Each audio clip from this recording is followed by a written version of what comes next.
बिस्मिल्लाहिर्रहमानिर्रहीम। अस्सलाम वालेकुम नाज़रीन, प्रोग्राम सच बात में आपको कहेंगे खुशामदीद। मैं हूँ हुमार सलान। आज के प्रोग्राम का आगाज़ करेंगे और वज़ीर आज़म या शहबाज शरीफ के दौरा बलोचिस्तान के हवाले से आज के प्रोग्राम में हम तफसीलन गुफ्तगू भी करेंगे। और इस मौके पर जब वज़ीर आज़म शहबाज शरीफ ने कोयटा में किसान पैकेज का इफ्तिताह किया, उस वक्त उन्होंने जो अपने खिताब में जो बुलंद-ओ-बांग दावे किए हैं उस पर मबनी गुफ्तगू के सिलसिले को आगे बढ़ाएंगे और हमारे सवालात भी उसी के मुताबिक होंगे जो हम अपने मेहमानों के सामने रखेंगे। इस मौके पर अगर आपको हम बताएं तो वज़ीर आज़म शहबाज शरीफ का ये कहना था कि वफाक बलोचिस्तान से मिलकर सूबे के 28,000 ट्यूबवेल्स को शमसी तवानाई पर मुंतकिल करेगा। बलोचिस्तान में बिजली पर चलने वाले 28,000 ट्यूबवेल्स को शमसी तवानाई पर मुंतकिल किया जा रहा है। वज़ीर आज़म शहबाज शरीफ ने बलोचिस्तान की आवाम को खुशखबरी भी दी और कहा कि इस मंसूबे पर 55 अरब रुपए की लागत आएगी, जिसमें 70% वफाक और 30% बलोचिस्तान हुकूमत अदा करेगी। यकीनन ये खुशाइन बात है जब हम बलोचिस्तान की सूरत हाल को देखते हैं और एक निगलेक्टेड सूबे की हैसियत से हम कितनी दफ़ा इसको डिस्कस भी कर चुके हैं और कई मरतबा हमने ये भी कहा कि जब तक बलूचिस्तान की तरक्की मुमकिन नहीं हो पाएगी तब भी हम जो है कहेंगे कि पाकिस्तान तरक्की की राह पर गामजन है। हमारे तमाम सूबे मिलकर काम करेंगे तभी पाकिस्तान की तरक्की दिन दुगनी और रात चुगनी तौर पर हो सकेगी। यकीनन हम इसमें बहुत सारी चीज़ों को देख रहे हैं। अगर किसी निगलेक्टेड सूबे की बात कर रहे हैं तो क्या इस वक्त मियाँ शहबाज शरीफ सिर्फ इस तकरीब के इफ्तिताही तकरीब से ही खिताब करने वहाँ पर मौजूद हैं या मज़ीद बलूचिस्तान की सूरत हाल का जायज़ा लिया जाएगा? अगर सियासी सूरत हाल को हम डिस्कस करना चाहें और मौशी सूरत हाल पर नज़र डालें तो इस पर बहुत ज़रूरी है कि मौशी इस्तेहकाम मुल्क में आए और वो तभी मुमकिन हो सकेगा जब मुल्क में सियासी इस्तेहकाम आएगा, पॉलिटिकल स्टेबिलिटी आएगी। पॉलिटिकल स्टेबिलिटी लाने के लिए क्या सियासतदान संजीदगी का मुजाहरा करेंगे या नहीं करेंगे? मुज़ाकरात अगर वाहिद हल है, जिस तरह से अगर हम बात करें बिलावल साहब की, तो उनका भी अब से कुछ दिल कबल यही कहना था कि मिल बैठ के ही तमाम मसाइल का हल निकलेगा। पाकिस्तान में मुस्बत सियासत का फुकदान है, हमें मुज़ाकरात के ज़रिए पाकिस्तान में मुस्बत सियासत डेवलप करनी है। मुज़ाकरात अगर मसाइल का हल है तो क्या तमाम सियासी जमातों के रहनुमा इस वक्त मुत्तफ़िक हैं कि वो मुज़ाकरात करें, वो पाकिस्तान की मौशी बहाली और मौशी तरक्की का सोचें? और ये तभी मुमकिन है जब पाकिस्तान के सियासतदान मुल्क में पॉलिटिकल स्टेबिलिटी लाएंगे। कैसे ला सकते हैं, उसके लिए क्या फार्मूला है, क्या लाए अमल तय करना होगा हुकूमत को, इस पर भी हम ज़रूर इन डिटेल गुफ्तगू करेंगे। कुछ इस हवाले से भी बात होगी आज के प्रोग्राम में कि ऑलरेडी जो एग्जिस्टिंग सियासी पार्टियां हैं, सियासी जमातें हैं, क्या वो ठीक से काम नहीं कर पा रही? जो मुल्क में आए रोज़ हमें नई सियासी जमात का वजूद नज़र आता है, ये बात किस तरफ जा रही है? ये क्या इंडिकेट कर रही है? वही सियासी रहनुमा जो पहले किसी और जमात का हिस्सा होते हैं फिर वहाँ से नाराज़ होते हैं, मिल बैठकर एक नई जमात वजूद में आती है। अब इस नई जमात के वजूद में आने के बाद क्या सियासी रहनुमा कुछ नया करने जा रहे हैं? कोई नया फार्मूला, कोई नई प्लानिंग या फिर कोई नई स्ट्रैटेजी या पॉलिसीज़ उनके पास हैं जिस पर वो अमल दरामद करके मुल्क को मुआशी बहाली की तरफ ले जा सकते हैं? या फिर मुल्क से जो ये सियासी इस्तेहकाम हम देख रहे हैं कि ख़त्म होता जा रहा है, इसको डेवलप करने के लिए क्या ये सियासी रहनुमाओं के पास कुछ नए फार्मूलाज हैं या नहीं है? इस पर भी हम गुफ्तगू करेंगे। हमारे साथ जो हमारे मेहमान मौजूद हैं, तारुफ कराते हैं गुफ्तगू का। नाज़रीन बाकायदा आगाज़ करते हैं। सीनियर एनालिस्ट सज्जाद तरीन साहब मेरे साथ स्टूडियो में मौजूद हैं, सर खुशामदीद कहना चाहेंगे। एक और senior analyst brigadier retired Ghazanfar Ali साहब हमारे साथ मौजूद हैं, सर आपको भी प्रोग्राम में खुशामदीद कहेंगे। एंकर पर्सन तज्ज़ियाकार मसूद रज़ा ने भी हमें ज्वाइन किया है, सर आपको भी खुशामदीद कहना चाहेंगे। मसूद, आपसे ही गुफ्तगू का आगाज़ करना चाहूँगी। अभी जिस तरह से वज़ीर आज़म शहबाज शरीफ का दौरा कोयटा के हवाले से हम बात कर रहे थे कि इस मौके पर जब उन्होंने तकरीब से खिताब किया, बड़ा पुरअज़्म नज़र आए वज़ीर आज़म साहब और गो के वो बड़े बड़े दावे कर रहे थे, लेकिन क्या इन दावों को वो पूरा कर पाएंगे? मुल्क की मुआशी बहाली की जानिब अगर हमने मुल्क को लेकर जाना है तो फिर इसके लिए सियासी इस्तेहकाम बहुत ज़रूरी है। पॉलिटिकल स्टेबिलिटी बग़ैर सियासतदानों की संजीदगी के कभी पॉसिबल नहीं हो सकती। सर इस हवाले से क्या कहना चाहेंगे? बिल्कुल दुरुस्त कहा आपने। जो जो आपने इब्तिदाइये में कहा और जो आपने सवाल किया, दोनों बातें बिल्कुल दुरुस्त हैं। सियासी इस्तेहकाम के बगैर माशी इस्तेहकाम मुमकिन नहीं है। बलूचिस्तान के लिए, मुल्क के दीगर अजला के लिए इस तरह के बुलंदो-बांग दावे, इस तरह के पैकेजेस, इस तरह की अंडरस्टैंडिंग्स ये भरी पड़ी हुई हैं। आप देखिए उठाकर कोई दौर ऐसा नहीं है जिस दौर में वज़ीर आज़म किसी सूबे में जाते हों जहाँ पर उनकी हलीफ हुकूमत हो और वो ये ना कहते हों कि हुकूमत बड़ा अच्छा काम कर रही है, और हमारा ताउन बहुत अच्छा चल रहा है। तो ये बातें तो बहुत अच्छी हैं, लेकिन आप देखें ना, अभी आपने बजट दिया है तो बजट के बाद हाल क्या है, और आए दिन चीजों की कीमतें बढ़ रही हैं। 18% जीएसटी आपने हर चीज में लगा दिया, हर चीज महंगी कर दी, दवाओं तक को आपने नहीं छोड़ा, दूध तक को आपने नहीं छोड़ा, और फिर उसके बाद पेट्रोल महंगा, गैस महंगी, आए दिन मुश्किलात हैं। मैं कराची में बैठा हूँ, सितम की इंतहा तो ये है मसूद कि जिससे है। खरीदेंगे, जिस सैलरी से खरीदना है उस पर भी टैक्स लग गया अब तो। उस पे भी टैक्स है जी, सुपर टैक्स लगा दिया, सैलरी के ऊपर सुपर टैक्स है। यानी जो अच्छी ज्यादा तनख्वाहें ले रहे हैं लोग, अब उनकी तनख्वाहें जो हैं वो ना सिर्फ 35-30% तनख्वाह पर उनके टैक्स, बल्कि उसके ऊपर 10% और टैक्स लगेगा। तो जीएसटी वगैरह मिला ले तो बेचारे तो सिर्फ 40% अपनी तनख्वाह का घर लेकर जाएंगे। जो वाकई पहले से टैक्स दे रहे थे उन्हीं के ऊपर टैक्स लगा दिया। बहरहाल बुलंदोबांग दावे की आपने बात की है, बुलंदोबांग दावा तो उस वक्त भी किया था जब वो 16 महीने की हुकूमत थी। उससे पहले धरने दिए थे, जलसे किए थे, और ये कहा था कि आएंगे तो महंगाई खत्म करेंगे। महंगाई तो खत्म नहीं हुई। अब ये जी फिर बुलंदोबांग दावों की, फिर से महंगाई बढ़ रही है। आप अपने अखराजात कब नहीं कर रहे, आपने फिर तरक्याती बजट बढ़ा दिया, वही तरक्याती बजट जिसमें सबसे ज्यादा करप्शन होती है। तो ये बुलंदोबांग दावे करने से मामला आगे नहीं बढ़ते, आपको संजीदगी का मुजाहरा करना होगा। एक तरफ आप पार्लियामेंट के इजलास में कहते हैं कि जी अगर अपने हलीफ को मुखातिब करते हैं कि इमरान खान को मुश्किलात हैं तो आए बैठे बात करते हैं, आगे बढ़ते हैं, यानी अगर वो बैठेंगे तो मुश्किलात उनकी कम हो जाएंगी। उन्होंने इनकार कर दिया तो मुश्किलात बढ़ गई। जब इस तरह की आप सियासत करेंगे, जब आप एक तरफ कहेंगे हाथ मिलाएं, दूसरी तरफ कहेंगे एपीसी में आए, वो कहते हैं हम एपीसी में आ रहे हैं। आपके बहुत ही खास राना सनाउल्लाह वो ये कहते हैं कि जी ये जमात तो फॉरेन फंडेड है, ये जमात तो दहशतगर्द जमात है, और इसको इस बैनुल अक़वामी एजेंडा है इसका जो ये चला रही है, या दुश्मन ममालिक जो है वो इसकी पुष्टपनाही कर रहे हैं। तो आप पहले फैसला कर लीजिए कि आपने मुल्क में सियासी इस्तेहकाम लाना है और मईशत को आगे बढ़ाना है, या आपने लड़ाई करनी है। फैसला कर लीजिए कि एपीसी में जिन्हें आपने बिठाना है वो मुल्क दोस्त हैं या मुल्क दुश्मन है। सही, ये बहुत अहम बात आप कर रहे हैं। लेकिन क्या आपको लगता है कि हमारे सियासी रहनुमा तमाम मुत्तफिक होके एक पेज पर आएंगे और फिर मुज़ाकरात की मेज को डेवलप करेंगे? देखिए, जो मुल्क के बहुत ही कलीदी किस्म के मामला थे, दहशतगर्दी है, इंतहा पसंदी है, इन मामला पे तो तमाम सियासी जमातें बैठने को तैयार हो गई ना। आपने देखा कि कौन सी ऐसी जमात है जो बैठने को तैयार नहीं है, बात करने को तैयार नहीं है। लेकिन आप कहते हैं कि जी बैठा भी रहे साथ और मुल्क दुश्मन भी कह रहे हैं, फॉरेन फंडेड भी कह रहे हैं। तो संजीदगी का मुजाहरा आपको करना पड़ेगा। देखिए, बहुत बातें की जा सकती हैं। इस वक्त जो लोग कैद हैं उनको सजाएं दीजिए, मुकदमा चलाइए, सजाएं दीजिए, मामले को खत्म कीजिए। यानी मसूद, आप जो बात करें ना, मैं सजाद तरीन साहब से भी चाहूंगी कि वो भी अपना कमेंट दें कि मसूद का कहना यह है कि हुकूमत अगर पहल कर रही है या फिर हुकूमत अगर मुआशी इस्तेहकाम लाना चाहती है और ये सियासी इस्तेहकाम के बिना नहीं आ सकता, तो फिर पॉजिटिविटी का मुजाहरा भी ज़्यादा हुकूमती अरकान को ही दिखाना पड़ेगा। सर क्या कहना चाहेंगे? नहीं, देखिए, मैं आपको अर्ज़ करूँ, ऐसी बात नहीं होती। जमहूरियत में जहाँ आपको रास्ता मिलता है ना, आपने वहाँ जाना होता है। मैं आपको एक माजी की मिसाल बताऊँ कि मैं समझता हूँ कि पीटीआई के बारे में वो कुछ नहीं कहा गया, उनके लोगों को वो सज़ाएं नहीं दी गई जो पीपल्स पार्टी के लोगों को सज़ाएं दी गई, जो पीपल्स पार्टी के साथ हुआ। लेकिन मोहम्मद खान जनीजो जब वज़ीर आज़म थे तो उन्होंने एक जिनेवा अकार्ड किया था, जिसके बाद अफगान फौज, जो रूसी फ़ौज थे, वो अफगानिस्तान से वापस जाना था। उस मुआहदे से पहले उन्होंने एक आल पार्टीज कॉन्फ्रेंस बुलाई थी, गोलमेज कॉन्फ्रेंस। उसमें उस वक्त के प्रेसिडेंट ज़ियाउल्लाह को उन्होंने नहीं बुलाया था, और मोहतरमा बेनज़ीर भुट्टो जो अपोजिशन लीडर भी नहीं थी, पार्लियामान से बाहर थी वो, क्योंकि गैर जमाती इंतखाबात हुए थे और पीपल्स पार्टी ने बाईकाट किया था, उनको उस कॉन्फ्रेंस में बुलाया गया और मोहतरमा आई।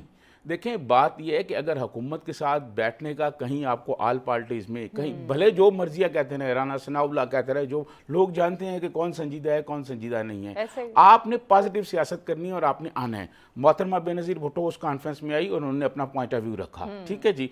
इसी तरह मैं समझता हूँ जो आल पार्टीज होने जा रही है इसमें पीटीआई को आना चाहिए। अब ये बात लेके कि जी राना सनाउल्लाह ने ये कहा या फलां साहब ने ये कहा या फलां साहब ने ये कहा है, और बच्चों की तरह जी हम बैठ जाएं, हमने मुल्क को आगे लेके जाना है ना। आप अपना रोल करें, जैसे आपको जगह मिलती है आप बात करें, लोगों में बैठ के आप बात करें। एक दफ़ा मोहतरमा बेनज़ीर भुट्टो से मैंने एक इंटरव्यू किया और मैंने उन्हें पूछा कि 88 में जब आप वज़ीर आज़म बनी तो सारे लोग खिलाफ थे और कह रहे थे कि हम हुकूमत ना लें। उसने कहा मेरे लोग जो हैं वो जेलों में पड़े हुए थे, मेरे लोग अंदर कैदी थे, जो बतौर वज़ीर आज़म में बात कर सकती थी मुतलका इदारे के लोगों से, वो अपोजिशन लीडर के तौर पर नहीं कर सकती। तो आप जब बैठेंगे उन लोगों के साथ जो इक़्तिदार में पार्टी हैं, वहाँ उनके सामने आपके लोग पॉइंट ऑफ व्यू अपना रखेंगे तो मामलात आगे बढ़ेंगे, आगे निकलेंगे। इस तरह नहीं हो सकता कि आप 1.5 इंच की मस्जिद बना के अलहदा बैठ जाएं और कहें जी ये नहीं कहते तो हम ये कर देंगे। सियासत ऐसे नहीं होती, सियासत आगे निकलने का नाम है, आपने आगे जाना है। सर आगे चीजें देखना है। जो बात कह रहे हैं कि पाकिस्तान में मस्बत सियासत का फुकदान है, आप इससे एग्री करेंगे? मैं समझता हूँ बिल्कुल ठीक है। पाकिस्तान की सियासत जो है इसमें गाली गलोच बहुत ज़्यादा हो गई है और लोगों की ज़ातियात पे बातें बहुत हो गई हैं। आप पुराना ज़माना उठा के देखें, उस वक्त वली खान सियासत में, जुल्फ़िकार जनाब जुल्फ़िकार अली भुट्टो प्राइम मिनिस्टर थे, वली खान अपोजिशन में थे, मौलाना शाह अहमद नूरानी थे और बहुत सारे लोग थे, मीर गौस बज़िंजो थे, अताउल्लाह महंगल थे। लेकिन वो अपोजिशन या अपने मुखालफ के बारे में जो बात करते थे बड़े एहतराम से करते थे, ठीक है, बड़े बड़े लोग थे। अब आप डायरेक्ट जो लोगों को, और आप उन लोगों को पसंद करें जो आपकी टीम के लोग गालियां दें अपने मुखालफिन को, और गाली गलोच की सियासत आप बढ़ाएंगे। आप बताएं इस मुल्क के साथ क्या करना चाहते हैं? आप बैठेंगे, बैठ के तय करेंगे कि यार ये मसाइल हैं और इन मसाइल पर हमारा पॉइंट ऑफ व्यू ये है। आप उनको वो पॉइंट ऑफ व्यू अपनाएं या ना अपनाएं, लेकिन हमारा पॉइंट ऑफ व्यू ये है, इसको आप देखें। आप बैठे तो सही, कोई ये तो नहीं आपको कह रहा ना कि आप बैठेंगे तो कोई वो हो जाएगा, मुश्किलें आप पर आन पड़ेंगी। आप बैठ के उन लोगों के अंदर दरमियान अपना पॉइंट ऑफ व्यू दें और उनको बताएं। पाकिस्तान में अगर मैं समझता हूँ ये सियासत जो है इसमें बेहतरी नहीं आएगी, मसाइल नहीं हल हो सकेंगे, मसाइल हल नहीं हो सकेंगे। और दूसरी जानिब सर जो आप बात करें, जो होगा ना, इसमें जो होगा, जो आम आदमी है, जो गरीब आदमी है, वो पहले ही पिस गया है, वो पहले ही पिस गया है, पहले ही उसकी सूरत हाल खराब हो गई है। मेरा पॉइंट ऑफ व्यू ये है कि जो सूरत हाल चल रहे हैं, शायद सियासी रहनुमा तो एक पेज पर आ जाए, शायद वो तो मुज़ाकरात कर लें, लेकिन अवामी एतमाद जो मुतज़लज़ल हो रहा है, कभी क्या अवामी एतमाद बहाल हो पाएगा या नहीं? ब्रिगेडियर साहब, इसका जवाब मैं आपसे लूंगी। सर मुझे ब्रेक की जाने बढ़ने का कहा जा रहा है, ब्रेक से वापस आते हैं, डिस्कशन को आगे बढ़ाते हैं। वेलकम बैक नाज़रीन, प्रोग्राम में एक मरतबा फिर से आपको कहेंगे खुशामदीद। ब्रेक पे जाने से पहले जो गुफ्तगू हो रही थी उसी को कंटिन्यू करेंगे। ब्रिगेडियर साहब, मैंने कहा था कि जब वापस आएंगे हम सर आपसे गुफ्तगू करेंगे। एक जानिब हम ये देख रहे हैं कि सियासी रहनुमा संजीदगी का मुजाहिरा कर भी रहे हैं मुज़ाकरात के लिए, और कहीं ना कहीं कुछ ऐसे चुटकुले छोड़ दिए जाते हैं या इल्ज़ाम तराशी कर दी जाती है, गालम गलोच का कल्चर भी हमें नज़र आ रहा है। तो कैसे ये मुज़ाकरात होंगे, कैसे ये बातचीत का सिलसिला आगे चलेगा सर, जब एक दूसरे के दिलों में जो शिकवे शिकायत हैं या नफरत आमेज स्टेटमेंट्स हैं, जब तक ये बंद नहीं होंगी, मेरा नहीं ख्याल कि कोई बातचीत की राह हमवार हो सकती है। सर दूसरी जानिब अगर हम ये मान भी लें कि सियासी रहनुमा मुज़ाकरात कर लेते हैं या फिर पाकिस्तान में पॉलिटिकल स्टेबिलिटी आ जाती है, जो अवामी एतमाद बजट आने के बाद से मुतज़लज़ल होता नज़र आ रहा है हमें, क्या ये कभी बहाल हो पाएगा सर आपकी नज़र में? बहुत बहुत शुक्रिया। बिस्मिल्लाहिर्रहमानिर्रहीम। आपने 3 बहुत अहम चीज़ों की तरफ निशानदेही की है। एक आपने पॉलिटिकल कल्चर की बात की, फिर आपने उसके बाद नेगोशिएशन की बात की, और फिर आपने बजट की बात की। अगर तो आप एक वन लाइनर जवाब चाहती हैं तो मुझे जो मुस्तकबिल को देख के मैं कहता हूँ, और जो मुस्तकबिल हमेशा आप रिलेट करते हैं उन रियलिटीज से जो हाल में एग्जिस्ट कर रही होती है, जी जी। जो हाल में यानी उससे आप मुस्तकबिल का लाए अमल जो वो तलाश करते हैं। तो आज जो चाहे पॉलिटिकल रियलिटीज हैं, चाहे इकोनॉमिक कंपल्शंस हों, या एक पॉलिटिकल एटमॉस्फेयर हो, उसके अंदर जो तीनों चीज़ें आपने पॉइंट आउट की हैं, वो तीनों चीज़ें मुझे नामुमकिन नज़र आती हैं। और उनको नामुमकिन बनाने में बहुत सारे ऐसे एलिमेंट्स हैं जो हुकूमत में भी हैं, जो अपोजिशन में भी हैं, और अवामी तवक्कुआत के बजट के हिसाब से आपको सबसे बड़ा डंडा जो मारा है वो IMF ने मारा है। और उसके बाद दूसरा ये है कि हुकूमत चूँकि IMF के सामने बिल्कुल लंबी लेट गई है, तो फिर वो जो चीज़ें आप अवामी तवक्कुआत की बात कर रही, वो आपको खुद ही आप पहले से बात कर रही थी, टैक्स एंड सुपर टैक्स के ऊपर, super tax and 18% GST, and दूध के ऊपर जो टैक्स लगाया गया है। और दूध के ऊपर जब टैक्स लगाया गया था तो आपने वजीर खजाना की स्टेटमेंट पढ़ी थी, उन्होंने कहा था कि दूध तो आम आदमी नहीं पीता, दूध तो खवास लोग डब्बे का दूध पीते हैं। उनको ये पता नहीं कि एक मजदूर जो किसी जगह पे काम कर रहा होता है ना, वो जब चाय बनाता है तो वो दूध का छोटा पैकेट होता है ना, वो उसका छोटा जो सबसे वो बेचारा लेके आता है, उससे वो अपनी चाय बनाता है। ऐसा ही है सर। तो रियलिटीज तो ये है। अब रियलिटीज आपके सामने है अगर आप बात करती हैं पॉलिटिकल एटमॉस्फेयर की या सियासी नेगोशिएशन की, जैसे इससे पहले मसूद ने, सज्जाद साहब ने कहा कि दोनों पार्टियों की तरफ एक विलिंगनेस होनी चाहिए और उसमें अपोजिशन की भी रोल होना चाहिए और हुकूमत का भी रोल होना चाहिए। लेकिन दुख की बात यह कि दोनों पार्टीज की तरफ विलिंगनेस नहीं है। सही। ऑपोजिशन की विलिंगनेस आप किसी तरह क्रिएट कर सकते। देखिए ना, आप अदालतों में जाएं, कितने मुकदमे लगे हुए हैं, वो मुकदमे किस चीज से रिलेटेड है? वो उस चीज से रिलेटेड है जिसकी वजह से ये पॉलिटिकल सिस्टम वजूद में आया है। गलत या सही, सर विलिंगनेस ना होने की वजह क्या है? जब कॉमन इंटरेस्ट हमारे सामने मौजूद है कि जब तक पॉलिटिकल स्टेबिलिटी नहीं आएगी तब तक हम ये नहीं जान सकेंगे कि कभी मौशी इस्तेहकाम आएगा या मौशी बहाली की तरफ हम जा सकेंगे। वो इसीलिए मैं आपसे कह रहा हूँ ना कि जो अपोजिशन कहती है वो कहती है गवर्नमेंट ठीक नहीं है, लीगलाइज गवर्नमेंट नहीं है। गवर्नमेंट कहती है जी हम लीगलाइज गवर्नमेंट है, हमने तो कोई गदर नहीं किया, हमने तो कोई, अब वो चीजें डिबेटेबल है। मैं आपसे कह रहा हूँ सही है गलत, लेकिन वो मुकदमात आपकी अदालतों में मौजूद हैं। फॉर्म 47 मौजूद है, 45 मौजूद है, अपना जजेस का ट्रिब्यूनल मौजूद है, उसके बाद बाकी चीजें वो लगी हुई हैं। अब जब तक उन मुकदमात के फैसले से हम नहीं निकलते, डाउनवर्ड अगर आप उससे लाइन खींचेंगी तो वो लोग जिनके वो मुकदमात हैं उनके अंदर वो कॉन्फिडेंस नहीं पैदा होगा जिससे मुज़ाकरात की एक फिजा नजर आएगी और ये जो पॉलिटिकल ये जो आपका एटमॉस्फेयर है ये चलता रहेगा। दूसरी चीज है, एक चीज के ऊपर विलिंगनेस आई थी, वो था ऑपरेशन अज़्म इस्तेहकाम के ऊपर। आपने कहा ऑल पार्टीज कॉन्फ्रेंस बुलाएंगे, उसके बाद कहा गया कि जी पीटीआई ने कहा जी हम भी एज ए ऑब्जर्वर अटेंड कर लेंगे तो चले उसमें आपकी रिकॉन्सिलिएशन हो जाएगी, कुछ चीजों पे बहस हो जाएगी। लेकिन देखिए उसके साथ साथ दुख की बात यह है कि इसी हुकूमत ने उस ऑपरेशन को डिबेटेबल बना दिया और कंफ्यूज कर दिया लोगों को। पहले कहा ऑपरेशन है, फिर कहा कि जी एक विजन इसमें इस्तेकाम है, फिर कहा जी डिस्प्लेसमेंट नहीं होगी, फिर कहा जी large scale intelligence based operation होगी, फिर ये भी कहा गया कि ये नेशनल एक्शन प्लान की कंटिन्यूटी है। जी तो मुझे मतलब जो ऑपरेशन की रिक्वायरमेंट्स है और जिसकी जरूरत है उसके अंदर मुझे समझ नहीं आ रहा कि क्या होगा। ठीक है ब्रिगेडियर साहब, आप जो बात करें ना, मैं थोड़ा सा इसको कंटिन्यू करना चाहूंगी। अभी जिस तरह से ब्रिगेडियर साहब मसूद बात कर रहे थे कि कंफ्यूजन हुकूमत की जानिब से बहुत सारी क्रिएट की जा रही हैं और उनमें इजाफा ही नजर आ रहा है। अगर सिर्फ इलेक्शन को ही हम डिबेटेबल बनाएं, 8 फरवरी से आज 8 जुलाई आ गई है, लेकिन अभी तक फॉर्म 45 वाले हैं, 47 वाले हैं, इसी का फैसला नहीं हो पाया, तो फिर हम आगे कैसे बढ़ेंगे? बिल्कुल दुरुस्त फरमाया ब्रिगेडियर साहब ने, हम आगे नहीं बढ़ पा रहे और आप भी दुरुस्त कह रही हैं। देखिए इलेक्शन ट्रिब्यूनल्स बनाने के लिए बाकायदा हाई कोर्ट्स ने जजेस फराहम कर दिए थे, लेकिन इलेक्शन कमीशन ने ट्रिब्यूनल्स नहीं बनाए।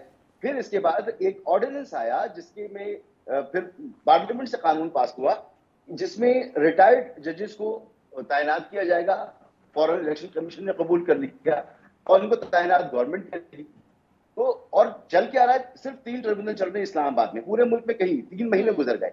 अगर हुकूमत संजीदगी का मुजाहरा करती और उसको अगर इतना एतमाद होता कि वो लाए नहीं गए बल्कि आए हैं, जीत कर आए हैं, तो ट्रिब्यूनल बना देती ताकि फैसला हो जाता। हुकूमत का मसला यही है कि उनको पता है कि उनकी मकबूलियत नहीं है, इलेक्शन धांधली ज़्यादा थे। पाकिस्तान का हर फोरम कह रहा है, बैनुल अक़वामी सतह पर आप देख लें, अमरीका तक में करारदादें पास हो रही है, सुप्रीम कोर्ट में जो गुफ्तगू हो रही है, इलेक्शन धांधली ज़्यादा थे और उनको पता है कि अगर अपने मुखालफिन को उन्होंने रियायत दी तो इनका बचना मुश्किल हो जाएगा। और फिर ये इल्जाम लगाया जाता है कि जी वो हमसे बात करना नहीं चाहते। अभी जैसे सज्जाद साहब ने फरमाया, 2006 में बेनजीर भुट्टो साहिबा का मैंने इंटरव्यू किया दुबई में और उन्होंने भी यही गुफ्तगू की थी कि इक़्तिदार में आएंगे तो मामला आगे बढ़ेंगे और बात किससे होगी, मुशर्रफ से बात होगी और मुशर्रफ से बात हुई भी। तो बात वही होती है जहां से मसाइल का हल निकलता है, डाकिये से तो बात नहीं होती, डाकिया तो लेके जाता है। तो सूरत हाल यही है कि हुकूमत के पास या तो वो अपने मुखालफिन को अगर रियायत देती है तो उसके चलने का इम्कान नहीं है, और अगर वो अपने मुखालफिन को रियायत नहीं देती तो मुल्क चलने का इम्कान नहीं। तो फिर क्या मसूद हम इसी तरह ये बहस ही करते रहेंगे और ये ऐसे ही चलता रहेगा कि एक दूसरे पर इल्जाम तराशी होगी? जो इक़्तिदार में है वो कुछ कर नहीं सकते, वो धांधली से आए हैं, उनको मौका नहीं देना, अब उनको उतारने की बारी है, अब हम एक्टिव होते हैं। क्या यही गेम चलती रहेगी या फिर कभी मुल्क का भी कोई सोचेगा?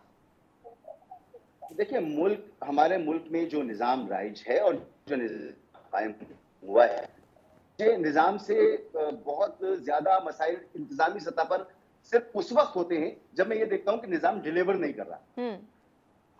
आमरीयत हो या जमहूरियत हो, ऑटोक्रेसी हो, हाइब्रिड हो, अगर वो डिलीवर कर रहा हो, निजाम डिलीवर नहीं कर रहा। जब निजाम डिलीवर नहीं कर रहा तो निजाम बनाने वालों को ही फैसला करना पड़ेगा कि करना क्या है। ठीक है, आपकी नजर में निजाम डिलीवर नहीं कर रहा है, सज्जाद तरीन साहब, क्या निजाम बनाने वाले सोचेंगे या फिर मुल्क को आगे चलाने के लिए कोई स्ट्रैटेजी, कोई पॉलिसी डेवलप की जाएगी? देखिए, मैं आपको अर्ज़ करूँ, ये पूरी दुनिया में ना जो निज़ाम है ये सरमायादाराना निज़ाम है। ये सरमायादाराना निज़ाम ने बहुत ज़्यादा तरक्की की, लेकिन अब इस निज़ाम में शक्कत नहीं है कि ये अवाम को कोई रिलीफ दे सके।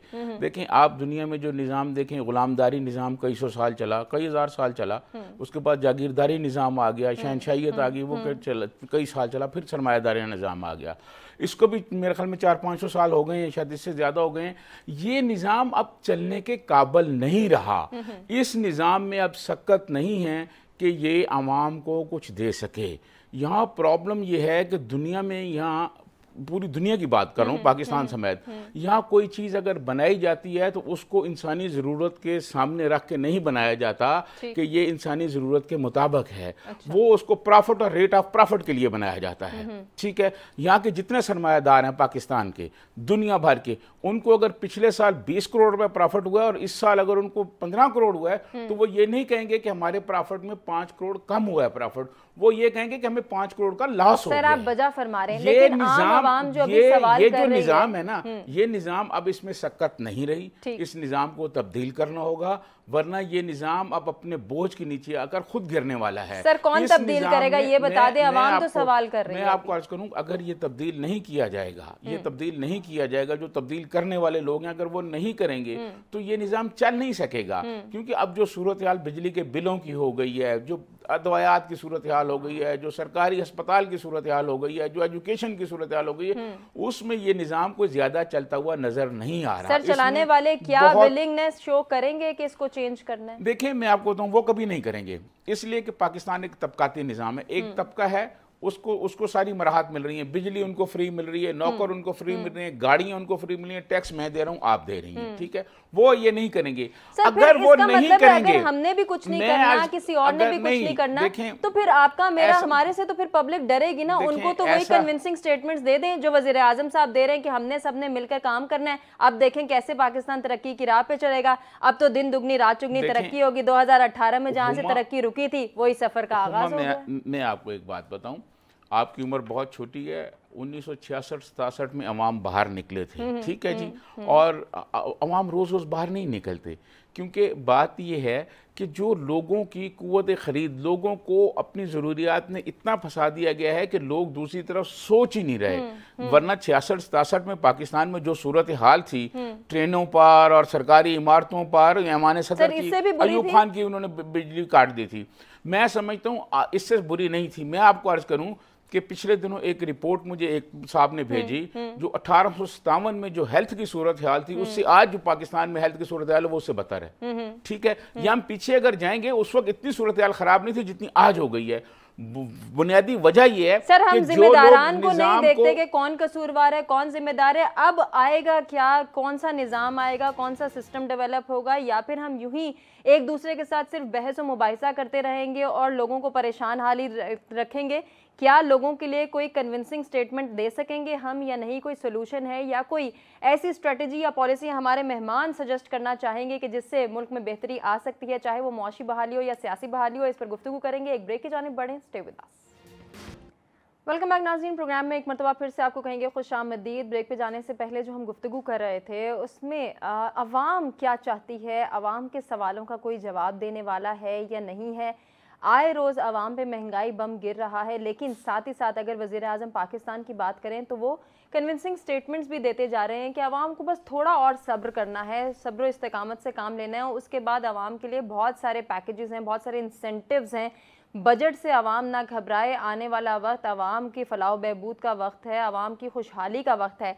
क्या ये तमाम तर दावे और ये बातें फ्रूटफुल साबित होंगी आने वाले वक्त में या नहीं होंगी? क्योंकि अगर वज़ीर ख़जाना की स्टेटमेंट हमारे सामने जो है वो ये कह रहे हैं कि सख्ती बर्दाश्त करनी है अगर IMF से जान छुड़वानी है। मसूद, दो तीन चीज़ें साथ चल रही हैं। आईएमएफ से जान छुड़वाना यकीनन ये हम सबके लिए एक बहुत बड़ी बात है और हम सब यही चाहते हैं, लेकिन क्या हुकूमती नुमाइंदगान यहाँ संजीदा हैं कि वो आईएमएफ से सीरियसली जान छुड़वाना चाहते हैं? इसलिए हम पर महंगाई का बोझ गिराया जा रहा है, इसलिए टैक्सेस की भरमार है, इसीलिए बजट इतना गैर जिम्मेदाराना और संजीदगी का मुजाहरा कर रहा है। जब से बजट आया उसको इम्पोज करने की तो बहुत बातें हो रही हैं, लेकिन हम कैसे मैनेज करें इस कम आमदनी में, हम किस तरह से अपने अखराजात को मैनेज करें? बिजली की कीमतें बढ़ गई, पेट्रोल बढ़ गया, हम तो वहीं स्टैंड करें, हमारे सवालात तो वहीं के वहीं हैं। उनके जवाब क्या कोई कन्विंसिंग स्टेटमेंट पूरा कर सकती है? इतनी इतनी इतनी सादा गुफ्तगू आप फरमा रही हैं, बहुत सादी हैं आप। देखिए, ये पावर प्लांट्स की इफ्तिताह किसने की है, किसने लगाई पावर प्लांट्स? ये पावर प्लांट्स लगना शुरू हुए मुशर्रफ वाले हुकूमत के बाद से। उससे पहले पीपल्स पार्टी की गवर्नमेंट ने 90s में आईपीपीस के मुआहदे किए थे, और फिर असल में जो मसाइल पैदा हुए सर्कुलर डेट के, वो 2008 के बाद से लगने वाले प्लांट्स की वजह से हुए। पीपल्स पार्टी ने लगाए। जिस वक्त पीपल्स पार्टी प्लांट लगा रही थी, नारे पाकिस्तान में पंखा चल रहे थे कि हम आएंगे और अंधेरे मिटाएंगे। उनके मंसूबे मुकम्मल हुए इनके दौर भी, और फिर इन्होंने नए मंसूबे लगाए, और इनको पता था सर्कुलर डेट बढ़ रहा है, इनको पता था सप्लाई मौजूद नहीं है, ट्रांसमिशन लाइन्स मौजूद नहीं है, हमारी तकसीमकार कंपनियां जो है वो सही परफॉर्म नहीं कर रही हैं, लेकिन आनन फानन मंसूबे लग रहे थे और इतनी बर्क रफ्तारी से मंसूबे लग रहे थे। किसके मंसूबे हैं ये? इसके स्टेक होल्डर्स कौन है? इसमें 80% से ज्यादा लोग पाकिस्तानी हैं, पाकिस्तानी सरमायाकार हैं। क्या आपने कभी कभी सोचा है कि ये अपने जो कारोबार करती है वहां पर भी ऐसे फैसले करती? इस वक्त जो मुश्किलात हैं, जो सर्कुलर डेट है, जिसमें हमारा जो इकोनॉमी का ब्लैक होल है, वो पैदा किया हुआ किसका है? और आपको पता है कि आखिरी मंसूबा कब लगा है? अभी शहबाज शरीफ साहब ने उसका इफ्तिताह किया है, जिसका जो 2050 तक चलेगा। अभी तक वो यही फैसले कर रहे हैं जिसकी वजह से पाकिस्तान नुकसान में जा रहा है, और हम इनसे तवक्को रखते हैं कि ये ठीक कर देंगे। अगर इनको ठीक करना होता तो बिगाड़ के सर फिर किससे तवक्को रखी जाए? क्योंकि पाकिस्तान में तो एक और रिवाज भी हमारे सामने है कि आए रोज नई पॉलिटिकल पार्टी आ जाती है और फिर वो सियासी रहनुमा जो पहले से एक्सपीरियंस्ड हैं किसी और जमात के साथ होते हैं, वो कहते हैं अब हम तब्दीली ले आएंगे, अब हम मुल्क के हालात बदल देंगे। तो क्या अवाम उन पर बिलीव करना शुरू कर दे? देखिए, आपने बार बार बात की कि अवाम की बात कौन सुने? अवाम की बात अगर सुननी है तो वो इलेक्शन में सुनी जाती है। अगर हम मानते हैं कि हमारा हर इलेक्शन रिग्ड है, कल मेरे साथ सेनेटर अफनानुल्लाह साहब थे, मैंने उनसे कहा कि क्या आप चुने हुए नहीं है, क्या आप सिलेक्टेड नहीं है, क्या आपको धांधली से नहीं जिताया गया? उन्होंने कहा मैं तस्लीम करता हूं। आप इनके लीडरों से पूछे, वो कहते हैं तस्लीम करता हूं। माजी के लोगों को गालियां देते हैं, अपने फेल को सही करार देते हैं। सच नहीं बोलते ना हम लोग, ये सच तो बोलना शुरू करें पहले। कौम को कब तक बेवकूफ बनाएंगे? ये टैक्स का बोझ हम पर है, आप पर है, गरीब आवाम पर है। 10 करोड़ लोग खतरे गुर्बत से नीचे चले गए। आप देखिए उनके पास 2 वक्त के खाने का क्या, 1 वक्त के खाने के पैसे मौजूद नहीं। आप बड़ी अहम बात कर रहे हैं कि सच बोलना शुरू कर दें। सच भी बाद में बोलते हैं। अगर सिर्फ शाहिद खाकान अब्बासी साहब की मैं स्टेटमेंट लूं, वो कहते हैं सियासत नफरत में बदल चुकी है, पार्लियामेंट सिर्फ गालम गलोच की जगह है, फॉर्म 47 वाले मुल्क नहीं चला सकते। आप जब वजीर आजम थे तो आपके पास क्या स्ट्रैटेजी थी, क्या फॉर्मूला था जो अब आपने अवाम पाकिस्तान पार्टी बनाई है और आप कह रहे हैं कि ये अवाम की किस्मत बदलेगी? हम किस तरह से रिलाय करें इन सियासी रहनुमाओं पर?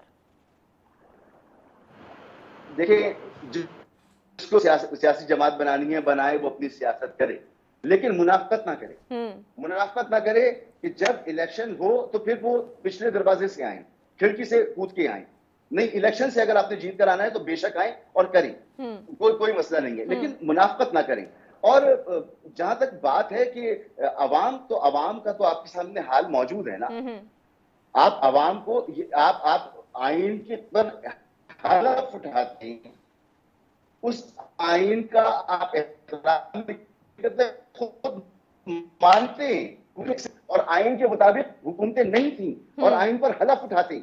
तो झूठे जब लोग बैठे होंगे और झूठ बोल रहे होंगे तो उनकी बातों पे कौन यकीन करेगा? ये सब कुछ जो हो रहा है, अवाम पर बोझ डाला जा रहा है, अवाम पर ही हमेशा बोझ डाला गया है, अवाम को तो पीस के रख दिया गया है। लेकिन मैं सिंपल सी बात कह रहा हूं, अगर 10 करोड़ लोग 24 करोड़ में से खते गुर्बत से नीचे, तो खते गुर्बत के आसपास भी तो 10-15 करोड़ लोग ही होंगे ना। ऊपर वाले कितने बचते हैं, कितने % बचते हैं?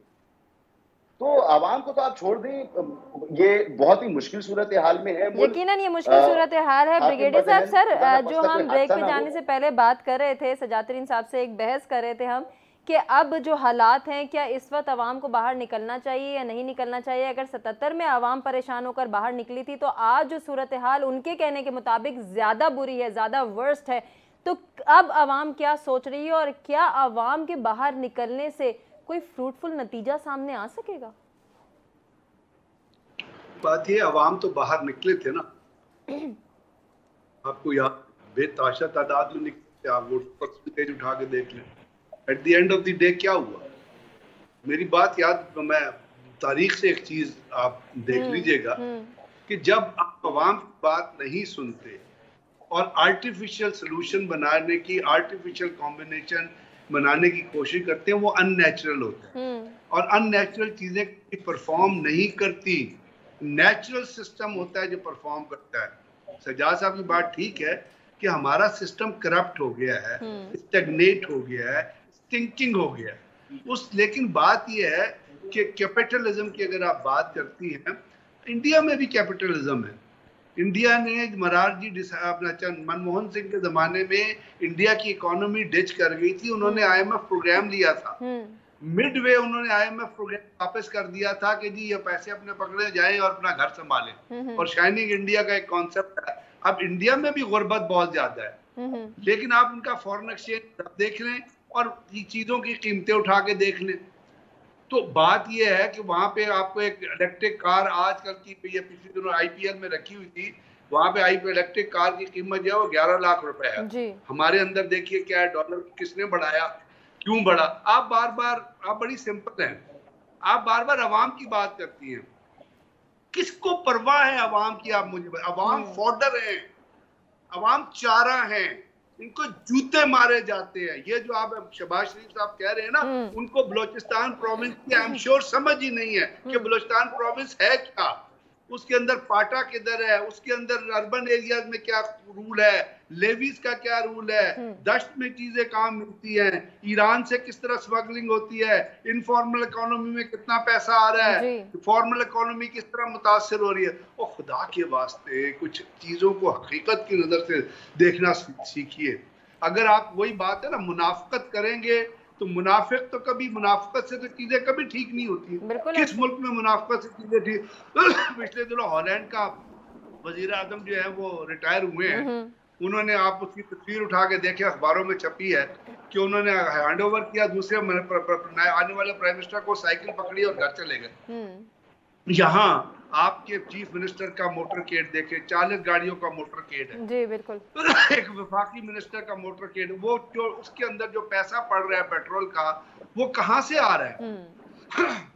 मेरे वो तो सरकारी मराद है ना, वो तो अभी आजकल कल अब कह रहे थे, अगर आप अपना डेवलपमेंट फंड इतना ना करें, अगर आप जो चीजों को कंट्रोल करें, अपने अपने खर्चे को, अब इस देखिए बजट में, बजट के अंदर 18% सेल्स टैक्स, GST लगा, बाकी चीजों की कीमतें बढ़ी। अगर किसी का बजट बढ़ा है तो वो प्राइम मिनिस्टर हाउस और प्रेसिडेंट हाउस का बजट बढ़ा है। बिल्कुल ऐसे ही है। UNDP की रिपोर्ट मौजूद है ऑन रिकॉर्ड। UNDP की रिपोर्ट कहती है कि आपका बजट, सर उनका बजट भी बढ़ा है, वहाँ मुलाजमत करने वाले सरकारी अफसरान की मरात में भी इजाफा हुआ है, उनकी तनख्वाहें भी बढ़ी हैं। किसकी मरात खत्म हुई है? आप अभी एक यहाँ पे पंजाब के एक एडवोकेट जनरल के पता नहीं कोई अपॉइंट हुए हैं, उनका नोटिफिकेशन हुआ है, जरा नोटिफिकेशन उठा के पढ़ लीजिएगा, वो सोशल मीडिया पे अवेलेबल है, पता नहीं कौन सी अपॉइंटमेंट। बात कहने की ये है, अवाम से ये इन्होंने नहीं कहा था अपना बिलावल भुट्टो साहब ने और अपना मरियम ने कि 200 यूनिट बिजली फ्री देंगे और 300 यूनिट बिजली फ्री देंगे।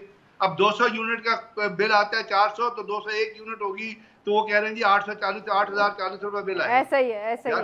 कौन सा अवाम, कौन सा अवाम? अवाम तो खत्म हो गए।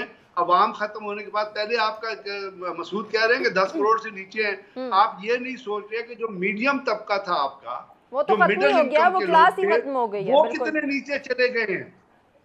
सर बिल्कुल ऐसा है, इसके मुताबिक कोई अभी तक स्टडी नहीं आ रही। सर मेरा ख्याल है कि जो हुक्मरान जमातें ये कहती है ना कि आवाम को एक पेज पे लाना है, तो इतना गरीब कर देना है कि ना कोई गरीब रहेगा, ना कोई अमीर रहेगा, ना कोई क्लास स्टेटमेंट रहेगी, ना कोई डिस्क्रिमिनेशन होगी, सब गरीब से गरीब तर ही रहेंगे। सजाद तरीन साहब, सर कंक्लूजन आपसे चाहूंगी।